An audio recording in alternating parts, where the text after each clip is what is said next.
साल था 1954 जब भारत और चीन ने बीजिंग में ऐतिहासिक पंचशील समझौते पर हस्ताक्षर किए। इस समझौते में लिखे गए थे शांतिपूर्ण सह अस्तित्व के 5 सिद्धांत और वहीं से मशहूर हुआ ये नारा हिंदी चीनी भाई भाई, जिसके बाद भारत ने तिब्बत से अपनी फौज हटा ली और तिब्बत को चीन का हिस्सा मान लिया। कुछ वक्त तक दोनों देशों के बीच व्यापार और रिश्ते थोड़े सुधरते नजर आए, लेकिन भारत को बिल्कुल अंदाजा नहीं था कि 1951 से ही चीन चोरी छुपके से एक रणनीतिक सड़क बना रहा था जो कि तिब्बत को शीजियांग से जोड़ती थी, और वो सड़क अक्साई चीन से होकर गुजरती थी जो लद्दाख का हिस्सा था, लेकिन अब साले चीन के कब्जे में है। 7 साल बाद ये हाईवे 219 बनकर तैयार हुआ और तब जाकर भारत को पता चला और देश सन्न रह गया। ये उन्होंने हमारी नाक के नीचे आखिर कर कैसे दिया।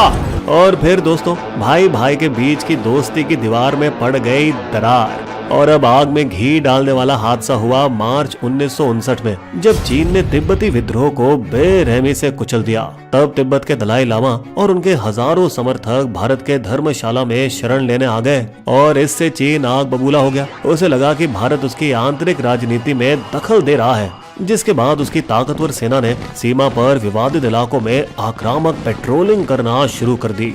मगर भारत भी पीछे हटने वालों में से नहीं था और प्रधानमंत्री नेहरू ने अपनाई फॉरवर्ड पॉलिसी, जिसके तहत अक्साई चीन और नॉर्थ ईस्ट फ्रंटियर एजेंसी, जो कि आज का अरुणाचल प्रदेश है, में भारतीय चौकियां बनाई जाने लगी। नतीजा, दोनों देशों के जवान टकराने लगे और दिन पर दिन झगड़े और हिंसक होते चले गए।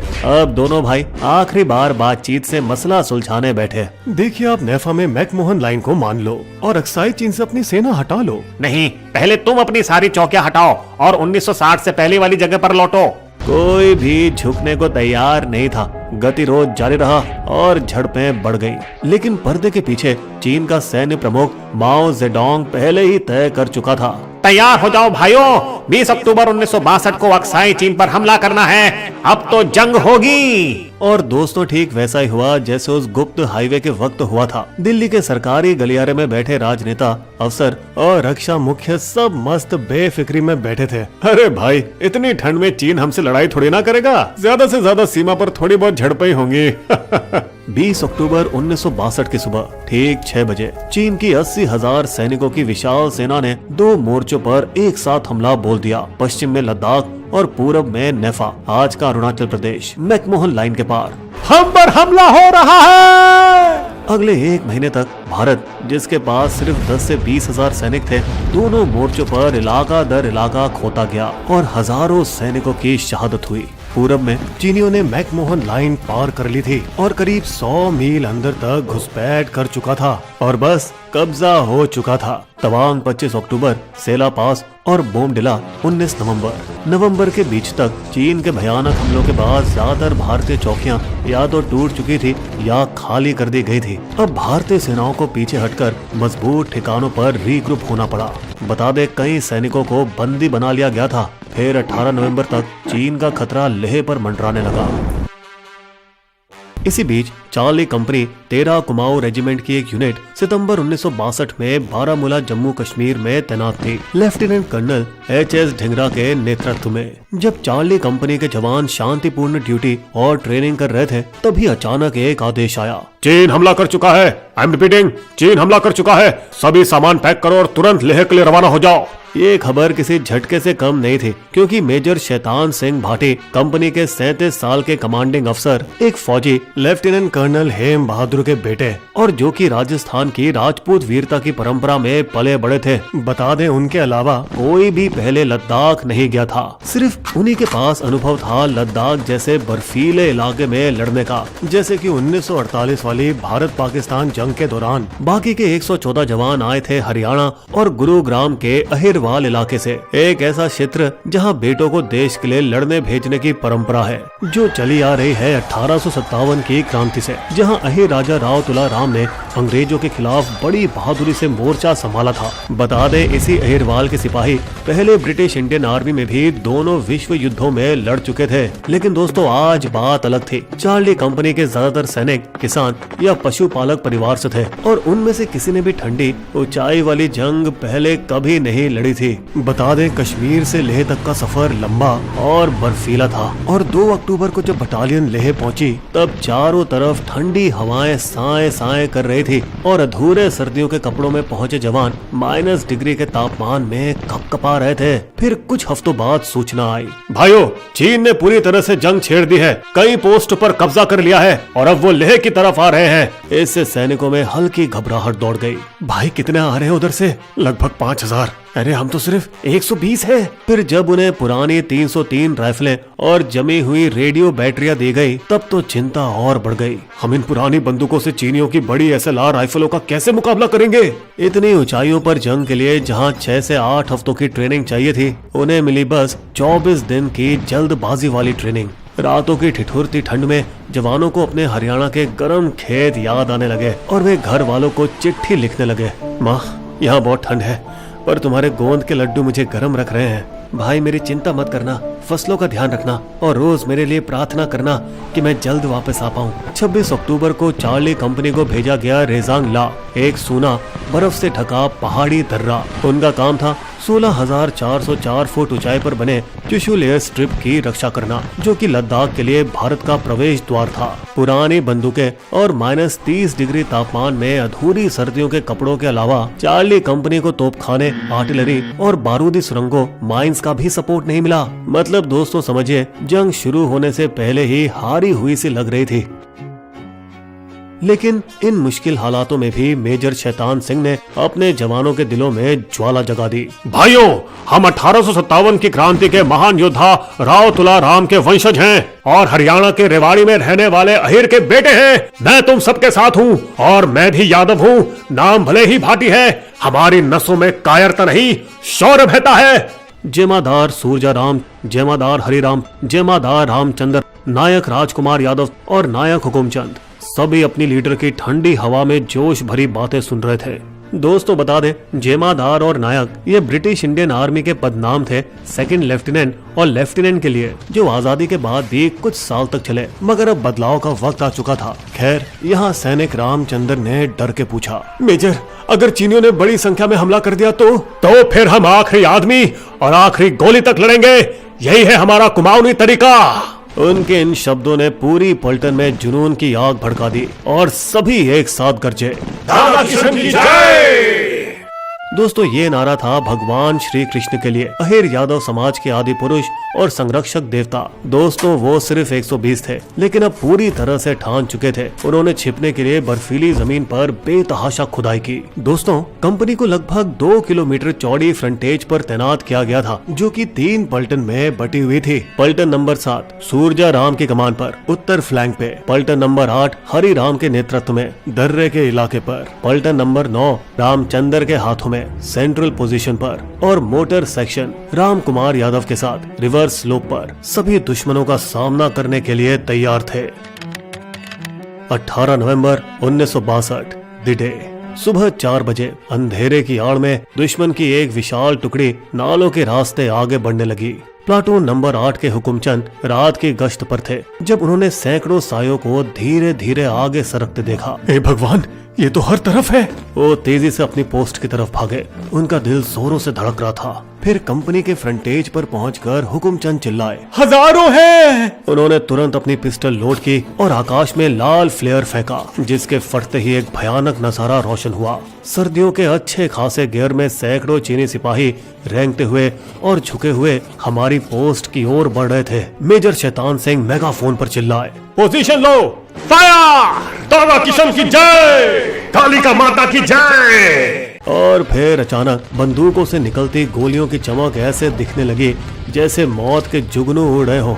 दर्जनों चीनी सैनिक एक के बाद एक गिरते गए, पर सैकड़ों और आते चले गए। चीनियों ने भी जवाब बेहद भयानक दिया। वो भी अनगिनत गोले भारतीय पोस्टों पर बरसाने लगे। सुबह 4:30 बजे घबराए हुए मेजर शैतान सिंह रेडियो पर चिल्लाए, ब्रिगेड मुख्यालय, मैं चार्ली कंपनी से हूँ। हम पर भारी हमला हो रहा है, तोप खानों की मदद चाहिए। नामुमकिन, इतनी ऊंचाई और कठिन इलाकों में तुरंत तोप खानों की सहायता संभव नहीं है। शैतान सिंह का चेहरा सख्त हो गया। हम सच में अकेले हैं। सुबह 5 बजे। दोस्तों, इन सारी परिस्थितियों के बाद भी मेजर शैतान सिंह हार मानने वालों में से नहीं थे। उन्होंने गोलाबारी के बीच इधर उधर दौड़ते हुए अपने सैनिकों का हौसला बढ़ाया। उधर और ज्यादा चीनी सैनिक नालों से होते हुए अंदर घुस रहे थे और इधर तेजी से गोलियां चलाते हुए सूरजाराम मेजर शैतान सिंह से बोले, साहब, वो तीनों दिशाओं से घुस आए हैं। कोई बात नहीं, जमीन छोड़नी नहीं है भाइयों। एक भी अहीर पीछे नहीं हटेगा। एक अहीर 10 चीनियों के बराबर है। फिर वो भागते हुए प्लेटून 8 की पोजीशन पर पहुंचे, जहां हुकुमचंद बेतहाशा गोली चला रहे थे। साहब, गोला बारूद खत्म हो चुका है। ये लोग ग्रेनेड इस्तेमाल करो और जरूरत पड़ी तो बेयोनेट लगा लो। सुबह 6 बजे जब चीनी सैनिक भारतीय ट्रेंच तक पहुंचे, बहादुर हुकुमचंद अपनी खुकरी के साथ कूद पड़े और कई चीनी सिपाहियों पर वार किया। साथ ही अपनी बेयोनेट से 6 दुश्मन जवानों को मार गिराया, मगर दुर्भाग्यवश भारी गोलीबारी में वे घिर गए और शहीद हो गए। दूर से हरिराम असमंजस में देखता है। हुकुमचंद शहीद हो गए। हरिराम, जिस पर खुद कई गोलियों के घाव थे और माथे पर पट्टी बंधी थी, अपने साथियों को गोलीबारी चालू रखने की हिम्मत देता रहा। अब सुबह के 7 बज चुके थे जब मेजर शैतान सिंह दूरबीन से देखते हैं कि चीनी अब पहियों वाले ठेलों पर 75 mm रिकॉयलेस बंदूकें तैनात कर रहे हैं। वे बड़ी बंदूकें लेकर आ रहे हैं। रामकुमार, उनकी बंदूकों को निशाना बनाओ। जिसे सुन राजकुमार यादव तुरंत मोटार की ऊंचाई को ठीक करते हैं। Range 400 metre, fire. मोटार के गोले चीनी तोपों की पोजीशन के पास फटते हैं और कई चीनी सैनिक वहीं ढेर हो जाते हैं। सुबह 8 बजे प्लाटून 7 में सूरजाराम और उसके साथी बेतहाशा गोली चला रहे थे। भाइयों, याद है ना साहब ने क्या कहा था? एक भी अहीर पीछे नहीं हटेगा। जल्द ही चीनी सिपाहियों की भीड़ उस प्लाटून पर टूट पड़ती है, पर सूरजाराम और उनके जवान बेयोनेट और राइफल की ढाल से जोरदार मुकाबला करते हैं और एक एक करके वे अपने देश की रक्षा करते हुए शहीद हो जाते हैं। मेजर शैतान सिंह दूरबीन से ये सब देख रहे होते हैं। सूरजाराम शहीद। 8:30 बजे अब जैसे ही चीनी टुकड़ी प्लाटून 7 की पोजीशन पर धावा बोलने लगती है, अचानक से उत्तर दिशा से गोलियों की आग चीनियों पर बरसती है। ये सब देख मेजर शैतान सिंह हैरान होकर चिल्लाते हैं, क्या वहाँ से कौन गोलियां चला रहा है? असल में ये गोलियां थी प्लाटून 7 के कुछ जवानों की, जो एक खुफिया सेक्शन 3 में छुपे थे। दोस्तों, हुआ कुछ यूँ था कि चीनियों को भारी तादाद में अपनी साथियों की तरफ आते देख एक दूरदर्शी सूरजाराम ने कुछ जवानों को जल्दी से सेक्शन 3 के खुफिया स्थान पर भेज दिया था और इस अचानक हुई फायरिंग से दर्जनों चीनी सैनिक गिर पड़े। लेकिन अपनी जबरदस्त तादाद का फायदा उठाते हुए आखिरकार चीनी सैनिकों ने इस अंतिम सेक्शन पर भी कब्जा कर लिया। सुबह 9 बजे मेजर शैतान सिंह का जरूरी फैसला। जब प्लाटून 7 और 8 भी हाथ से चले गए तो शैतान सिंह के सामने एक और अहम फैसला था। हमें काउंटर अटैक करके प्लाटून 7 वापस लेना होगा। साहब, हमारे पास 50 से भी कम आदमी बचे हैं। ये 50 आदमी वही करेंगे जो 500 नहीं कर पाए। जवानों को तैयार करो। मेजर शैतान सिंह 28 जवानों के साथ हारे हुए स्थानों को फिर से जीतने के लिए बेखौफ आगे बढ़े। दादा किशन की जय। जैसे ही वो 400 गज खुले मैदान को पार करने लगते हैं, एक छिपी हुई चीनी मशीन गन लगातार फायर करने लगती है और अचानक मेजर शैतान सिंह के पेट में गोली लग जाती है। वे लड़खड़ाते हुए घुटनों पर गिरते हैं, मगर फिर भी आगे बढ़ने की कोशिश करते रहते हैं। आगे बढ़ो, रुकना मत भाइयों। गोलियां बरसती जाती हैं और कई भारतीय जवान शहीद होते जाते हैं। कुछ बचे हुए जवान हरफूल सिंह और 4 साथी अपने घायल कमांडर के पास पहुंचते हैं। साहब, हमें आपको सुरक्षित जगह ले जाना होगा। नहीं, मुझे यही छोड़ दो। वापस जाओ और लड़ते रहो। कर्तव्य और अपने कमांडर के प्रति वफादारी के इस कश्मकश में जवान फंस जाते हैं। ये हुक्म है सीईओ को बताना हमारी कंपनी ने कैसे वीरता की लड़ाई लड़ी। फिर वो अपनी पर्सनल पिस्टल सिपाही मामचंद को सौंपते हैं। ये क्वार्टर मास्टर को दे देना, इसे दुश्मन के हाथों मत जाने देना। साहब, हम आपको छोड़कर नहीं जा सकते। जाओ और अपनी जान बचाओ, दुश्मन कभी भी यहाँ पहुँच सकता है। जवान भारी मन से अपने कमांडर को एक बड़े पत्थर के सहारे टिकाते हैं। साहब, हम आपको कभी नहीं भूलेंगे। शैतान सिंह बेहद घायल हालत में अकेले ही अपनी कार्बाइन से आखिरी सांस तक चीनी सैनिकों पर फायर करते रहे। इधर मोटार सेक्शन में राम कुमार यादव लगभग नामुमकिन हालात का सामना कर रहे थे। चीनी 150 गज पर है, ऊंचाई 80 डिग्री करो, क्रू लगभग सीधा ऊपर फायर करता है ताकि गोले चीनी सैनिकों के बिल्कुल पास गिरे, लेकिन अब चीनी 125 गज तक पहुंच चुके थे। अब ऊंचाई मिनिमम रेंज पर है, बेयोनेट तैयार करो। राजकुमार और उनके साथी राइफल के कुंदों और बेयोनेट के साथ चीनी सैनिकों से भिड़ जाते हैं। फिर बेइंतहा घायल रामकुमार जमीन पर गिर पड़ते हैं। आसपास अपने शहीद साथियों को देखकर वे एक तरकीब सोचते हैं, क्यों ना मैं मरा हुआ होने का नाटक करूं। ये तरकीब कमाल कर गई और वे बच गए। 12 बजे दोपहर प्लाटून 9 के रामचंद्र और बचे हुए कुछ जवानों के पास अब सिर्फ कुछ ही गोलियां बची थी। भाइयों, बेयोनेट तैयार रखो, अगर मरना है तो कुमाऊनी वीरता के साथ मरेंगे। आखिरी बचे भारतीय जवान बेयोनेट के साथ कई ज्यादा संख्या में मौजूदा चीनी सैनिकों पर सीधा हमला बोल देते हैं। बता दें, एक जवान ने तो बेयोनेट टूटने पर अपनी राइफल को डंडे की तरह इस्तेमाल करके लड़ाई लड़ी। रामचंद्र ने 3 चीनी सैनिकों का सिर्फ हाथों से मुकाबला किया। एक घायल सैनिक ने तो चीनी उसे पकड़ने आए उससे पहले ही ग्रेनेड का पिन खींच दिया। दोपहर 2 बजे आखिरकार जंग खत्म हुई और इजांग लाब एकदम शांत था। सिर्फ तेज सिसकती हवा की आवाज थी। बर्फीले पत्थरों के बीच भारतीय और चीनी सैनिकों के शव बिखरे पड़े थे। खोज 3 महीनों बाद 10 फरवरी 1963 एक भारतीय खोज टीम को मेजर शैतान सिंह का जमा हुआ शरीर मिला, उसी बड़े पत्थर के सहारे टिके हुए जहां उनके जवानों ने उन्हें छोड़ा था। उनकी कारबाइन उनके पास में ही थी। मेजर शैतान सिंह, आपने अपना वायदा बखूबी निभाया। 109 भारतीय सैनिकों के शव वहीं मिले जहां वे गिरे थे। हाथों में अब भी जमी हुई बंदूकें कसकर पकड़ी हुई थी। कुछ भारतीय सैनिकों के शवों पर चीनी सैनिकों ने कंबल ढक दिए थे और उनके ऊपर बेयोनेट, हेलमेट और खत रखे थे। खत पर लिखा था, यहाँ एक बहादुर भारतीय सैनिक शहीद हुआ है। दुश्मन ने भी उनकी बहादुरी को सलाम किया।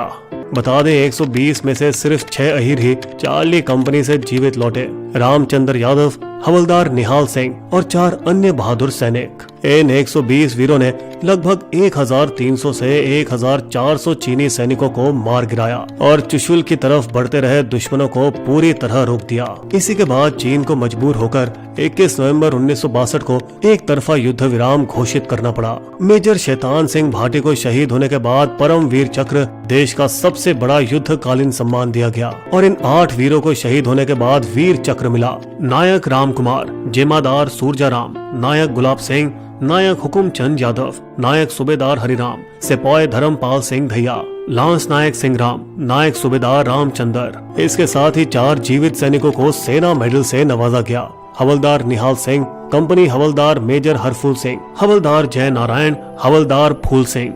आज रेजांग ला वार मेमोरियल सूनी से लद्दाख की पहाड़ियों के बीच शान से खड़ा है और भारतीय तिरंगा गर्व से लहरा रहा है। दोस्तों, बता दें, 18 नवंबर 2021 को एक पुनः निर्मित स्मारक खोला गया है जिसमें एक संग्रहालय, एक जान